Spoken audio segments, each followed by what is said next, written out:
अंबरनाथमधील प्रसिद्ध व्यावसायिक विश्वनाथ पनवेलकर यांच्या घराबाहेर हवेत गोळीबार झाल्याची घटना घडली आहे। आता तुम्ही माझ्या समोर बघू शकता, या घराच्या समोरच दोन अज्ञात दुचाकीस्वारांनी या ठिकाणी येऊन हवेत गोळीबार करून या ठिकाणावरून पळ काढला आहे। घटनास्थळावर आता पोलीस प्रशासन देखील दाखल झालेलं आहे आणि तुम्ही बघू शकता या ठिकाणी दोन गोळ्यांच्या कॅप देखील पडलेल्या आहेत।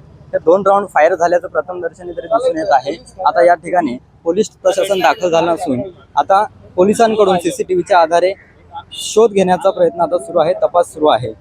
घटनास्थळी पोलीस उपायुक्त सचिन गोरे देखील दाखल झालेत आणि त्यांच्याकडून देखील आता या परिस्थितीचा आढावा घेतला जातोय।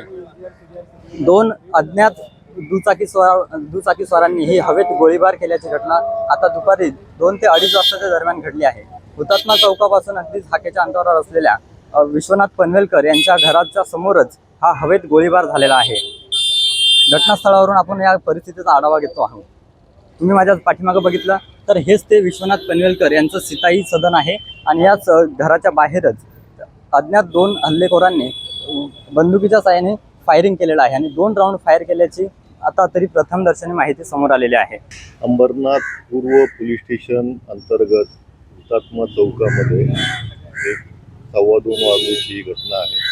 त्यामध्ये दोन अज्ञात इस्मांनी येऊन जे इथले सीताई बिल्डिंग आहे त्यामध्ये पनवेलकर यांचं ऑफिस आहे, त्या ऑफिसच्या दिशेने 2 गोळ्या त्यांनी झाडलेल्या आहेत आणि ते पसार झालेले आहेत। त्या अनुषंगाने पोलिसांची पथकं आम्ही तैनात केलेली आहेत। जवळपास 4 पोलीस टीम्स आणि क्राईम ब्रांचचा तपास जो आहे तो समांतर पद्धतीने सुरू आहे।